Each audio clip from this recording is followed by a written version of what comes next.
Ladies and gentlemen, thank you for joining me. Today I'd like to talk to you about pain. I've experienced some pain recently, man. I went out in the world and I stepped on a nail. Okay? And stepping on a nail feels just like it sounds. I was out working with my dad. And I was digging in the dirt, not for sport, but because he told me to, and, clean up, whatever. And I was stomping the yard a little bit, dude, and it just so happened that I punctured, I wounded, and I impaled myself. There was no other parties involved. I did this on my own.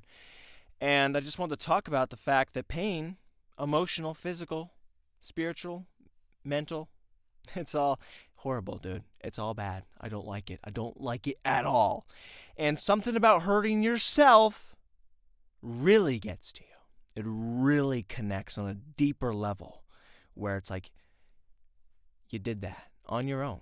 No, but you didn't get in a fight. Nobody beat you up. Nobody made you do this. You hurt yourself. You hurt yourself. It's kind of like when you open a cabinet door to get a bowl, then you bend down, you get a spoon. You come back up, bingo! And you look around, dude. You're angry. But there's no one there. Because you did it to yourself. And that's what pain, the specific pain I'm talking about, is all about. It's not just pain. It's embarrassment and shame and frustration. And that's what I did this past week, man. I stepped on a freaking nail. I stabbed myself.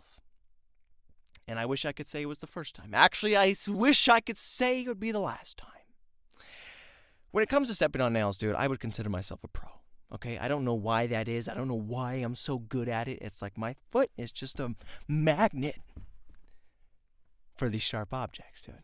The immovable object, unstoppable force, whatever, meets the nail. It hurts so bad. And, thank God for tetanus, okay? Because I do this all the time. I don't know what my deal is. Like I said, I'm good at it. Like they say, if you're good at something, never do it for free. But the only pay I'm getting is pay with an N at the end of it. Pain. And that's just hard, man. It's hard. It's life. Again, thank you for the tetanus shot. Because I would be dead several times over. Several times. And what if I got lockjaw? I make my living, dude. I get paid to talk. I get the freaking podcast, man. That would be worse than any death for me. But that's not the point. What I want to say is thank you for tetanus. And I know they didn't invent it for me, for the clumsy folk who step on nails multiple times. But it kind of feels like they did in a way. I feel like someone, I would argue, maybe say, hey, the bacteria and whatever, the situation at hand, that's why they made the vaccine. But I would argue they knew. They knew deep down in their hearts that somewhere along the line, there would be a boy in a closet who can't stop stepping on things and hurting himself in such a way that he's fired up and angry, dude. I get angry because it happens all the time. And here's the thing. I consider myself a pretty sharp guy. No pun intended with the situation. But I'm pretty good on my feet. Again, no pun intended. Kind of ironic. But I'm pretty good. I'm cautious. I'm safe. Until I'm not. And the reason this happens, dude, something is said to me that makes me a clumsy fool, okay? If someone's like, hey, look out, there's a beam there, you'll hit your head. I go, hey, I got it, no problem. Bing! I hit my head immediately after someone says something. I will duck under that thing all day long, dude. I've been working with my dad. He's like, hey, watch out, don't scratch these walls. I'm like, hey, I got it. No problem. Oops.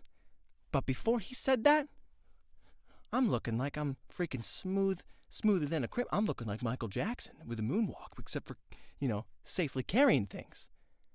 I don't know what it is, but I'm going to call it a little thing. I'm going to call it a little thing called prone to opposing suggestion, dude.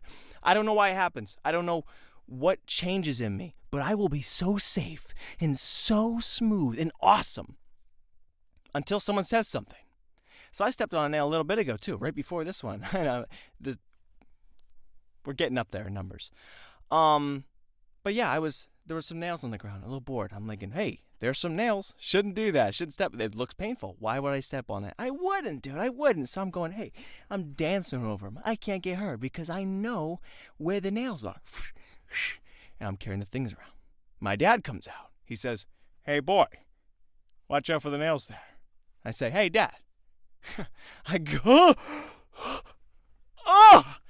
And that's how it happens, dude. I don't know what happens when someone says something, but in my brain, everything shuts off. Say something to me, I'm like, hey, dude, I got it. Immediately, I will do it, and I will fail and fall apart. There's something about people telling me what I shouldn't do that gives me the ability to do it. It's like when I'm so aware of something, where I'm so cautious of it, it just happens. And that's life, dude. And that's the worst part about pain. Pain. I did it to myself. I did it to myself. It's just pain. It's embarrassing. It's shameful. And it's pathetic. So I've been stepping on nails, dude. I've been stepping on nails. That's been my life recently. And it's probably one of the most embarrassing pains you can have. I would argue, though, I had a different embarrassing pain quite recently, last night. This one was not, clumsy. Nobody said anything, but this was just a moment where I really sat back and went, I was sad after this happened. Okay, so let me paint a picture for you. It's 3 a.m. You get a little hungry. You grab yourself a nice big old BLT, okay? You hop into bed, pull the covers up tight. You're watching ESPN on your phone, and I sleep with a fan, dude, because I like a little fan. That's just my ambiance. That's what I do. That's how I get cozy. So I turn on this fan, and I'm eating a BLT.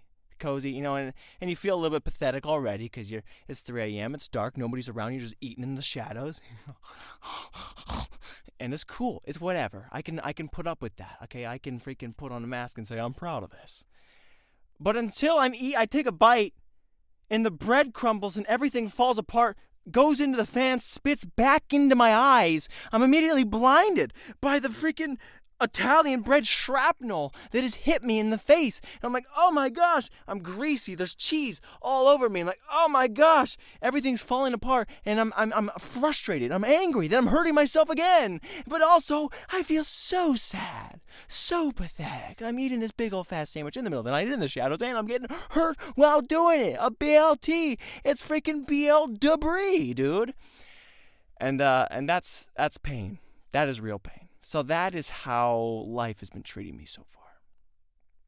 And I don't know what to say about it.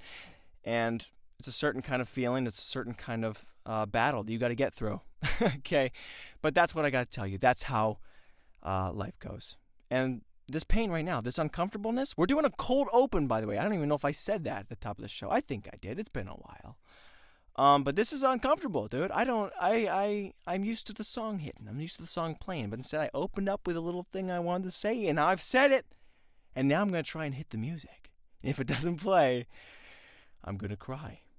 I'm going to cry. Lord? Yes! Yes! Pain no more! Yeah! Sorry, you gotta cool down. Ladies and gentlemen, welcome back to Full Circus, dude. My name is Tristan Sartoris, and we, not we, dude. It's like the royal we. We are happy to have you here with us today. That little cold open, dude, is unique. It was interesting. I thought we'd try and change something up, okay? Episode 36. Let's try and innovate. Let's try and break down the barriers of what podcasting really means. And that was cool. That was fun. I hope you enjoyed it. I hope it recorded. If it didn't, and this episode just started out like that, you're like, wait a minute, what story? What did you just talk about? Oh gosh. Well, we'll leave it to the freaking, the sound waves. If they didn't get to you, that's on me actually, and I'm sorry for that. Man, what else has been going on besides pain, dude? What else has been going on besides pain? I've been an errand boy. Dude.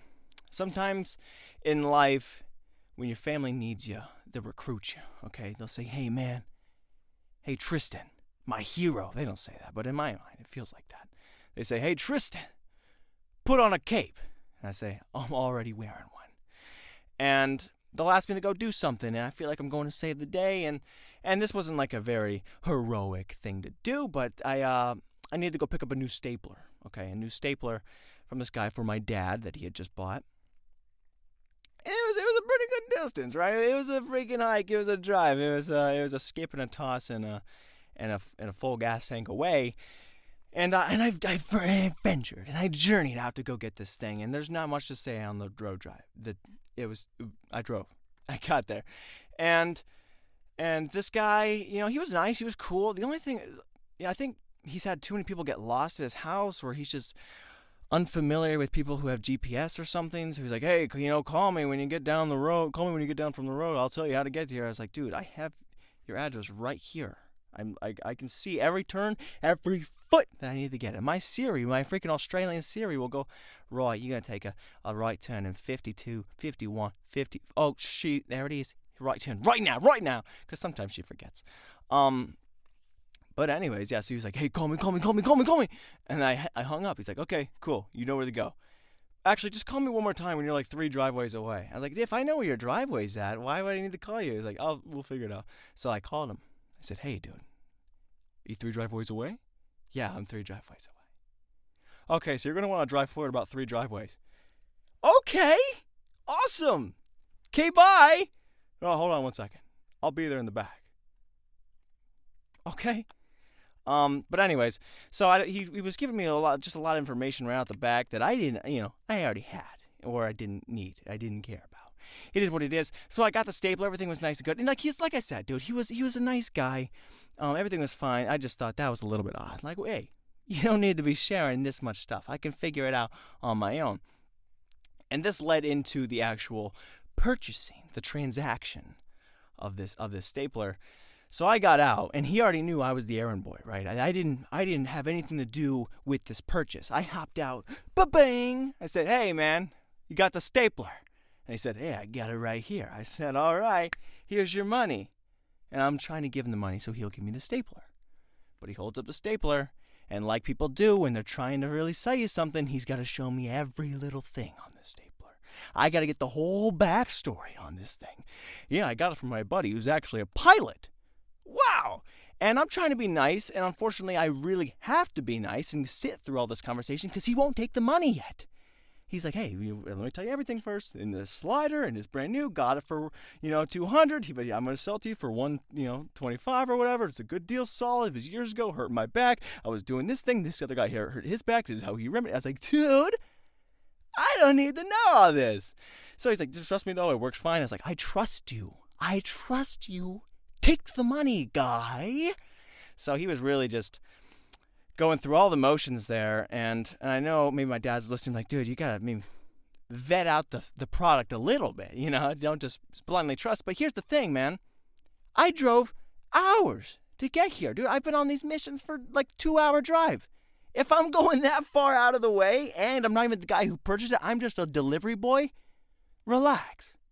You made the sale, okay? I'm like, dude, take the money. Just give me, dude, I'm sorry you hurt your back. I'm sorry your buddy was a pilot and he doesn't want to build a roof anymore. Can I have the stapler, please? And so he just went through that. I got way too much information. So it was minutes and minutes and minutes passing by. And he's like, okay, here. I was like, thanks, dude. All right, later. He's like, you know how to get out of the driveway? Yeah, I got it. I could take care of it. You're going to want to take a left turn right and then go down. Call me when you're 3 houses out. Okay, I'll let you know how to get out. I say, don't. For sure, man. For sure. I got the stapler and I ran out of there. I booked it, man. But it's just how it is, dude. There's too much information. Too much information that I don't need. He got it. The transaction acquired, dude. The thing, we're done. We're done. We can be done if you just let me be done. But yeah, some people just like to give you way too much information all the time on all things. Leave a little bit of mystery, dude. I mean, maybe I go get this thing to my dad. He's like, what the heck, dude? Why is this broken? Did a pilot who hurt his back use this? I'm like, I have no idea, dude. Wouldn't that be more fun if there was a little bit of mystery involved? Leave some mystery. In life, there's just too much information. I think we've got obsessed with having all the details to know exactly what we're getting. But where's the mystery, guys? Where's the stuff? You go to a restaurant, you sit down, you look at the little item on the menu, and it tells you every little ingredient on there. And that's okay. Some people like that. But I want a little bit of mystery, dude.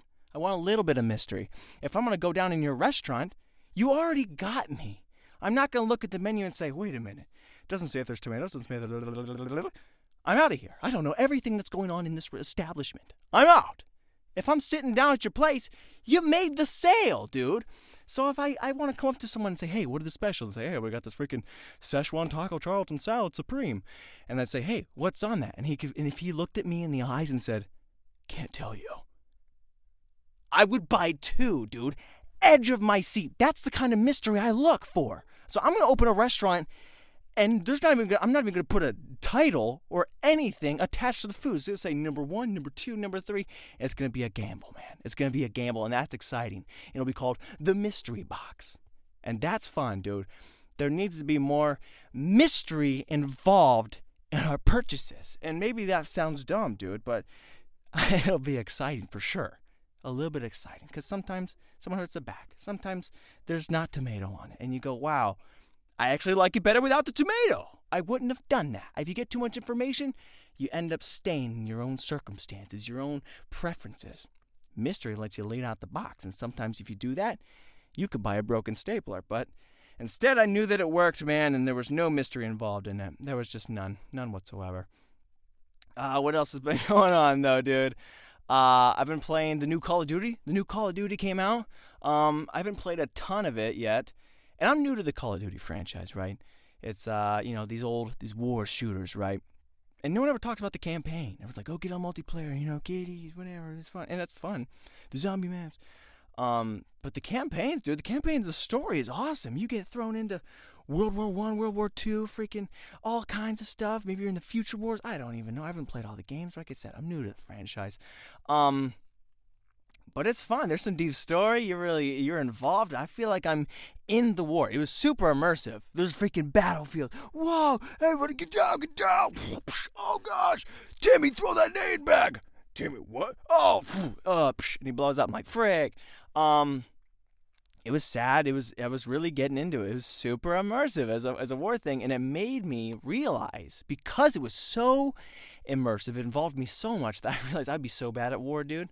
I would be so bad as a soldier, because people are like coming around the army, they're like, go, go, go. They're like sneaking. It's a close battle, and I see somebody, I'm like, hey, and it's always my own comrades, dude. It's always my own boys, my own men, and that's the thing. When I think about war, how am I supposed to identify someone's camo pattern from 400 meters out? Hey, is that guy? Is that one of us? Take the shot, man. Take this. Oh, and I keep taking down my own guys. I'm throwing nades at them. I'm wasting all my ammunition, all my throw abilities, my knives, my smoke bombs. I'm like, dude, relax. We're on the same team. And I just realized that how tricky war would be, dude. I would be so bad at it. I mean, for other reasons too, like the fact that if there was a nail, I'm going down for the count. Someone would be like, hey, look out for that guy over there. Like, dude, I see it. Oh, frick. And I would just get caught like that. So people are always making call outs in a war scenario. Hey, look out for this. Check. And every time you say something, I'm immediately unchecking that box off my mental note. And that's just how it is, dude. So I would be so bad at that. And I respect everybody, and I appreciate your service for everyone who does do that. So people who, I don't even know how you're supposed to survive in those kind of situations. But it's tricky, dude. Even just playing that quick little campaign like that, it's like, holy crap, I would stand no chance. So if you want to beat me, dude, if we ever get into a gunfight, just wear, any similar camo pattern. I'll be like, what the freaking? All right, that's 2 splotches with the left. Is that a green? Is that an emerald or a sage? What is that? Oh, frick! And they beat me. So that's war, dude. That's war for you. It's not for the unfashionable. I don't know what the lesson is there. Don't step on nails. But anyways, I guess that leaves a little bit of mystery, dude. If you don't know who you're looking at, know who you're shooting at, there's some mystery, and that's exciting but dangerously so. What else? Oh, dude, it's getting cold out. We're making that November run, dude. We're making that November run, and it is getting brisk. Okay, it's getting so cold. And the problem with my family is my family likes it real cold. Okay, they like it colder than cold. Like 63, 64 degrees, maybe even lower. I have no idea. One time I saw my mom and dad go outside to warm up, and it was snowing. Like they're just like, hey, let's score. I don't know what their thing is. I don't know why everyone else does so well in the cold weather, but I can't, dude.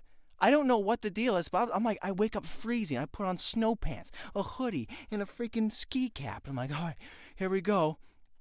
I'm just always cold. I was cold the other morning, and I was wearing normal clothes, kind of just like I am now, because I was inside, and I was freezing to the bone, and I was going to put on a long sleeve and then pajama pants. Then I was like, Mom, I'm still cold. She's like, put on some socks.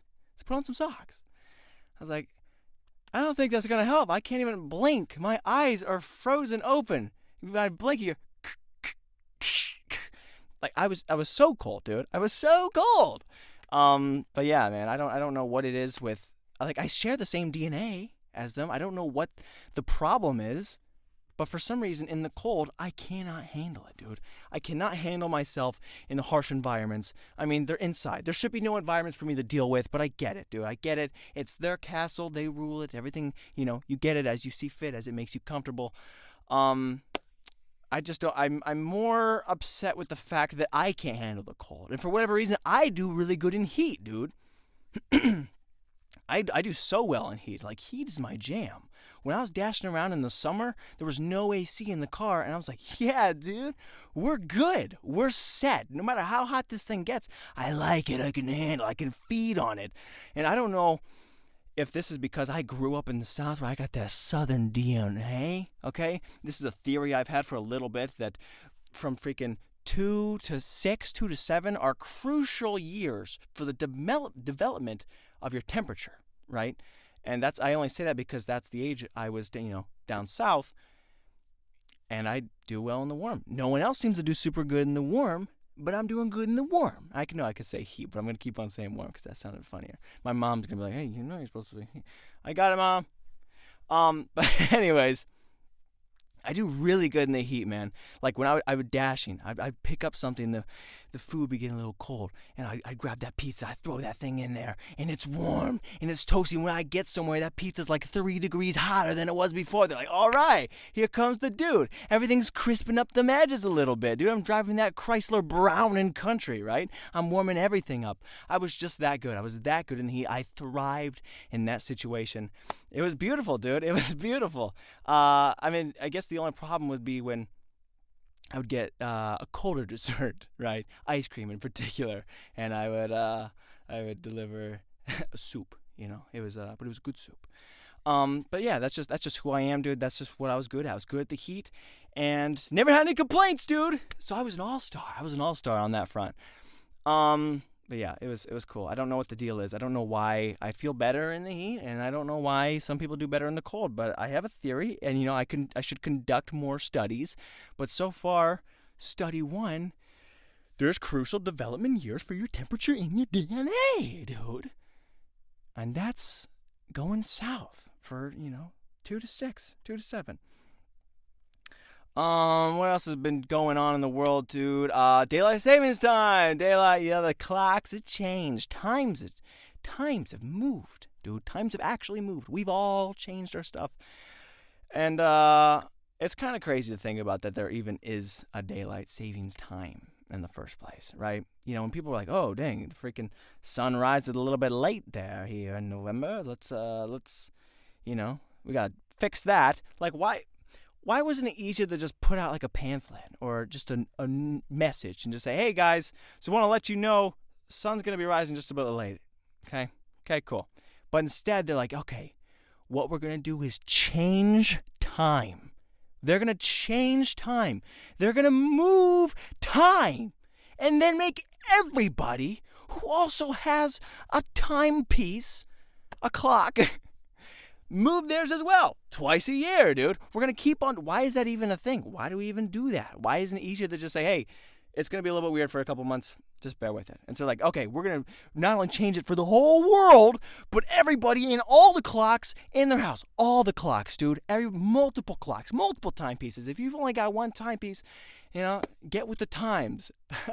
No pun intended. I mean, it was very much intended.